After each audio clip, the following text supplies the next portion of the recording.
We have for many years been calling this gathering the art of allowing. And we mean the art of allowing yourself right now, right now, right now, right now, right now, now. It's going to take a while. Now. Right now, to be in the receptive mode of all that you've become. So we want to explain to you what the actual physics of vibration becoming reality is. How do thoughts turn to things?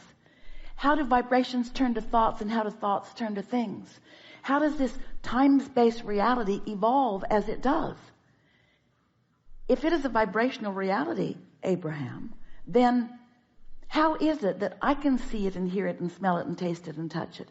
Because your eyes translate. Your eyes are vibrational translators. So is your nose and your fingertips and your tongue and your ears. You are translating the vibration. So here's this vibration, and let's say that it is your inner being, source, God, call it whatever you want. It's the non-physical version of you. It's a non-physical point of view of you. It's a non-physical knowledge of who you are. It's a non-physical knowledge of the expanded version of you. It's a vibrational consciousness that knows. It is knowing. It is all-knowing. It is a vibrational consciousness of knowing. And it's vibrating here. Now, are you seeing it? No. Are you hearing it? No. Are you smelling it? No. Tasting it? No. Touching it? No. It's a vibrational version that you could do all of those things with. You're just not yet. You're just not yet. When Source puts consciousness in the rose, you can smell it. In other words, all of that consciousness is being experienced by you in so many different ways. But this is a new thought. This is a new thought about you. This is a new thought about you that you just launched because of something that you lived. And you're not ready to receive it vibrationally, but it's there. It's there. So now we have a really important question for you. If a tree falls in the forest and there's no one there to hear it, did it make a sound? And the answer to that question is no. Because sound is the word that is applied when something that is physical translates a vibration into something meaningful. And if there were no ears there to do the translation, then there could not have been sound. There could have been vibration, but no sound. The sound happened in the receiving mode. Are you getting what we're saying to you? So here's this consciousness. Here's consciousness knowing about you, all knowing about you, offering a vibration. And it fell over in the forest. Did you hear it? No. So when you are in the receiving mode, let's say that you woke up happy today and you didn't do anything to change that. You didn't remember yesterday yet. So there you are, offering a vibration, feeling good. Maybe you meditated, you're feeling good.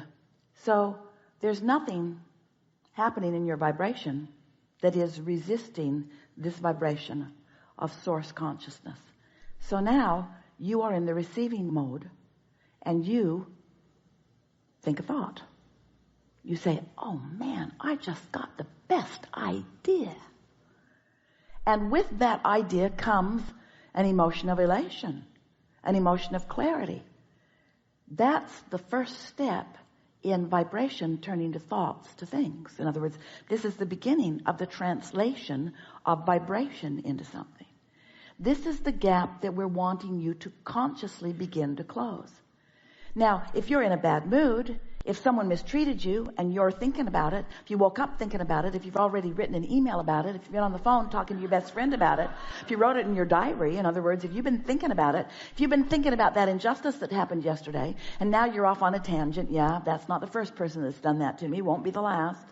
And so you're down the road on all that vibration, then you're nowhere near the vibrational signal of this pure positive energy of the source within you. So you're not getting any of that reception.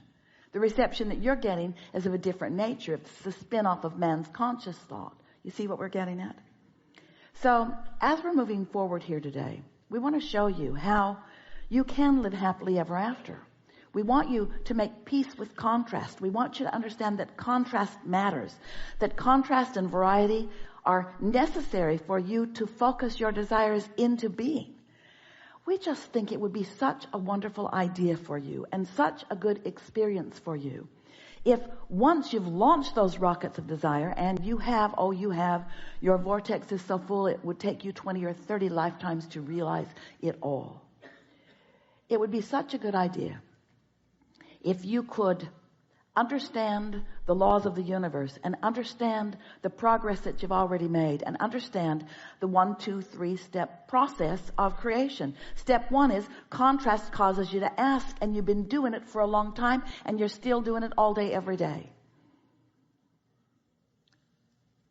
Step 2, source receives the requests that you have asked and becomes the vibrational embodiment of them, and never ceases offering a signal about all of that, which equals your path of least resistance, which is step 3.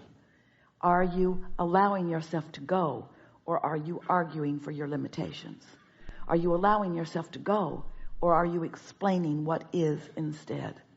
Are you allowing yourself to go, or are you defending why you haven't been going, or explaining how many other people are standing in the same spot with you and they're not able to go either? So as we're moving forward today, it's our desire to help you to sort of loosen up and let go of those patterns of thought. We would never ask you to stop thinking the thoughts you're thinking. It's not even vibrationally possible, because law of attraction is bringing to you plenty of evidence and support for the beliefs you hold. That's why you keep believing them. You believe it, and so law of attraction gives you more of it, because law of attraction says that which is likened to itself is drawn.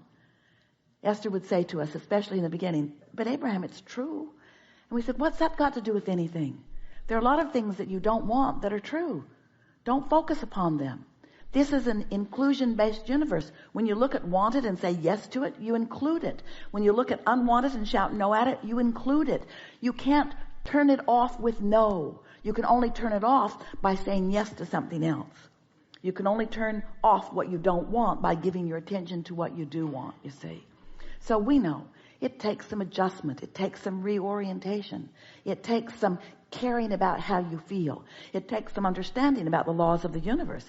It takes, in many cases, some faith, some willingness to believe something that you can't actually prove to yourself this red hot minute, except that law of attraction will give you evidence all day, every day. Focus on something and watch it show up over and over and over and over and over and over and over again. And stop giving your attention to something and watch it fade from your experience altogether. It's just this powerful understanding about law of attraction.